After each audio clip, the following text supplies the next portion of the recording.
All right, guys, tough loss for the Utah Jazz against Giannis Antetokounmpo and the Milwaukee Bucks. This is the Hoops and Her postgame show.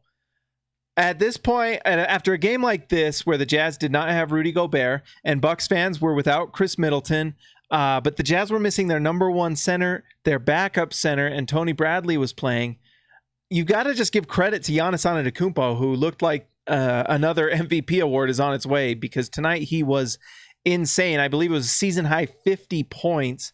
Tonight he was out of his mind. And the Jazz, I mean, what the crazy thing about this game is I felt like Tony Bradley played the best game of his career tonight. And I know that Giannis scored 50 points, but it felt like whenever Tony Bradley was out of the game, Giannis just took over. Although at the same time, when Tony Bradley was in the game, he was in foul trouble all the time because guarding Giannis is just an impossible task. Bucks fans, you guys have to be so happy with this guy on your team because he is such a monster that is able to do so many things. And tonight he did the thing that so many teams and defenders are worried about. He was hitting threes.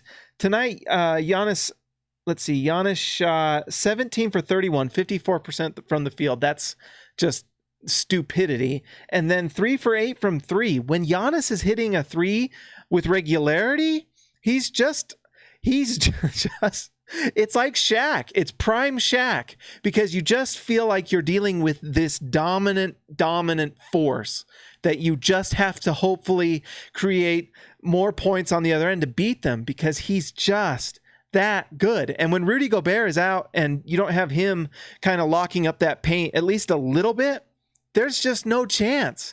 So Giannis is incredible, but I still felt like Tony Bradley did some good things. He guarded well. He blocked some shots, got some rebounds. For Jazz fans, that's exciting. It means this guy's developing. And, you know, with Ed Davis out, Tony Bradley playing has shown that he's pretty decent and can step in and be a backup big in this league. I think he's proving that right now, that Tony Bradley can be a backup big in the NBA and be good at it.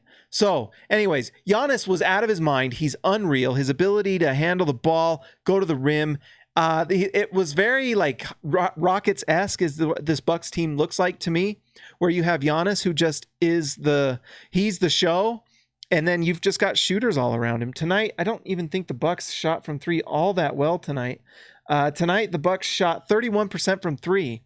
So it was the Giannis show and everyone else didn't show up. That's where you probably missed Chris Middleton with his three-point shooting. And some guys weren't hitting. I mean, basically, Wesley Matthews in a lot of ways won this game for the Bucks, because outside of Giannis, you just didn't get a lot from anybody.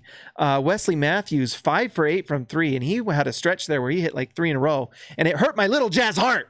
It broke my little Jazz heart.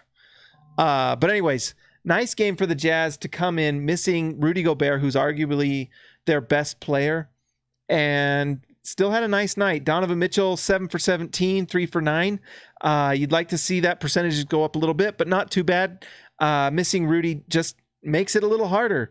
The guy that I really would have hoped a little bit more from was probably Mike Conley, who was 2 for 10, was for 6 points, 0 for 3 from 3.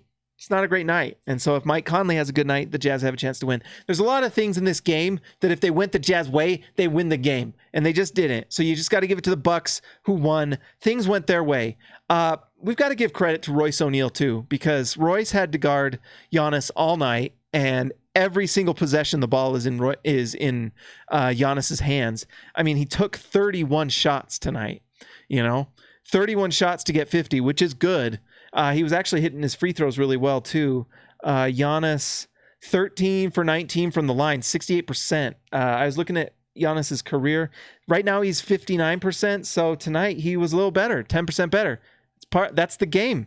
So, but you know what? I'm going to give credit to Royce O'Neal, who guarded him well as one can, guarding this dominant of a force in Giannis Antetokounmpo.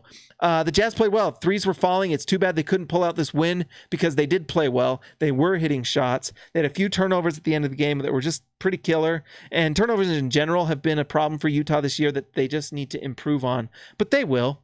But a nice night, and it looks like Rudy might be back the next game, because tonight it was a game time decision. I bet you Rudy suits up for the next game. The Jazz need him. Guys, like and subscribe to this channel. If you're on SLC Dunk Podcast, please rate and review. 5 stars would be really cool too, if you wanted to. And I will talk to you later.